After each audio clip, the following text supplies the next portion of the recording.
Tapi nggak ikut kan mah nggak apa-apa juga ketahuan ini.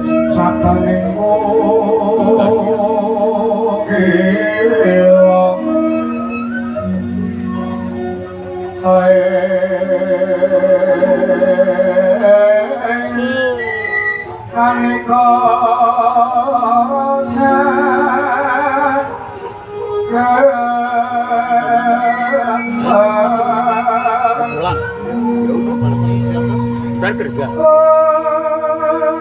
libur kan tanggal 1 paling besok ya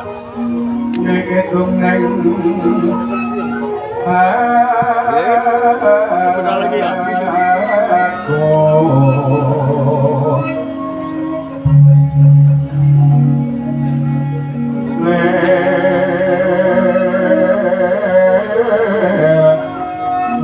sing pinggir konco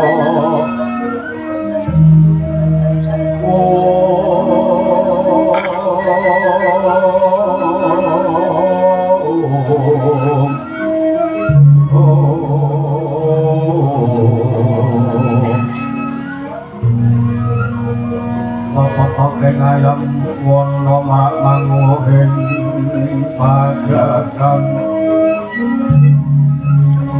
Inarung swarning maksimal nuro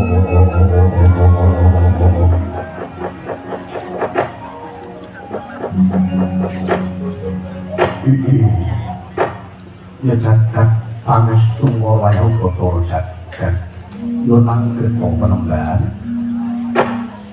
yo nang aku dan penemban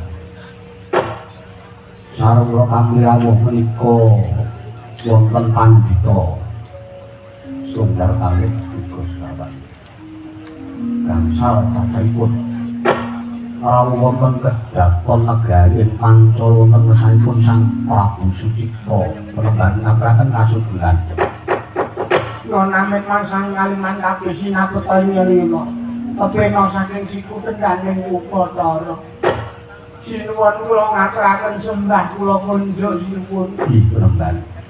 Kula ngapunten panjenengan menika peparab sinten pertapan pundi? Menami Suti Mestani dhateng kula pun resi dumya. Wonten pertapan kula menika kayang kabur kanginan kendang kebaratan teges kula menika musafir ngoten mawon. Berkelana. Mboten bercelana. Nah ya. Berkelana. Inggih. Kula pun resi dumya. Resi dumya. Inggih sinuwun.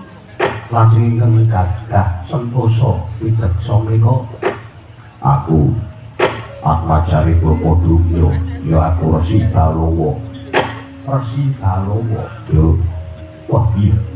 Mawa Prabowo kamangka ngrasuk jubah ireng. Yo Prabu Drupada iya.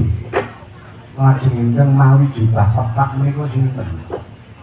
Kula pun Resi Kangka sinpun Resi Kangka inggih. Lajeng ingkang mawi jubah jenar menika kula pun Resi Suparta sinpun. Lajeng ingkang ngagem jubah gendera partai menika kula pun Resi Kinta sinpun. Resi Kinta nggih. Bagi kula kunjuk kula tampi Sang Resi. Nyuwun sewu, Resi Dumya wonten sedya menapa? Cekaos mawon kula badhe nglamar dhateng pun ingkang putra inggih menika sekali kedhaton Sang Dyahayu Dewi Wara Drupadi. Nanging karana kula menika boten digdaya anak-anak kula menika ugi boten gadhahi kasugestian linangkung bab olah ridane ngaperang pramila kula nglamar namung giraken sarana wujuding mulu wektu menika sinuwun. Monggo sakmangke pun tampi mulu wektu saking pertapan kula iki asalipun anak-anak kula lanang para resi menika sinuwun.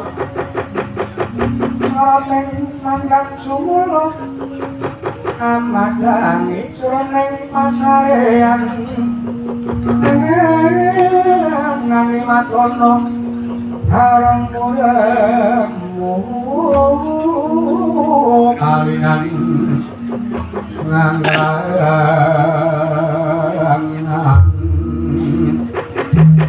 sanjang manahengkong sumungkam kulit sangka kong rempo kaku eman-eman walang jagat pangasumara ukur jagat orang musik berbat oneng negara Pancala iki wis kabiyawarake sapa wae bisa ngukup marangat Majawi sekali kedaton nanging kudu bisa ngundurake sarta ngasrake pridane patih ya patih Pancala yaiku pengarep patih Gandawara nanging ana apa sampeyan-sampeyan padha prapta mrene ora ngerti pernatan malah sajak ngece mirang-mirangke karo Ratu Kancana. Senggo aku ki ratu sing ora duweni wibawa.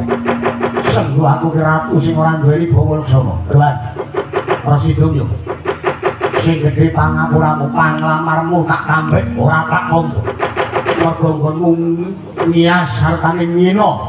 Wajatana pernatan sayembara ora mbok lakoni malah kowe sajak ngece. Lamar putra Ngalindra kok nggunakake mulu wektu anggepmu anakku ki ora gak apa piye.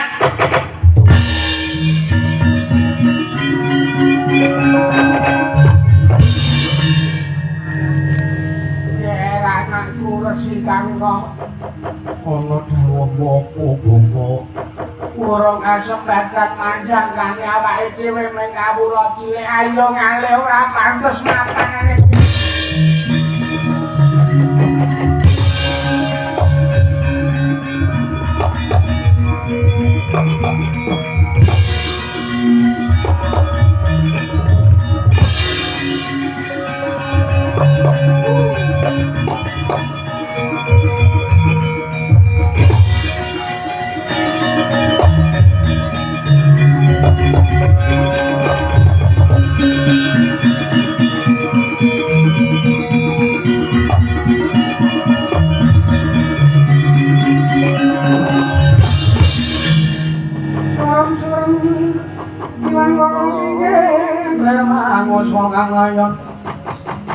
dene lengang memanise wadanan layu gumago semranyo maradani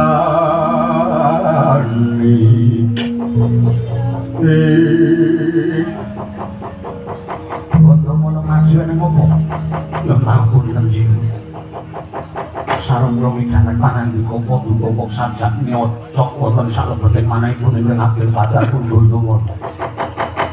Panjenengan menika Nalindra teka wonten pundi bawa laksana lan kasusilan paduka. Kamangka Nalindra menika kedah saged ngungkepi, kedah saged ngayomi tuwin ngayemi mring sapepadhan.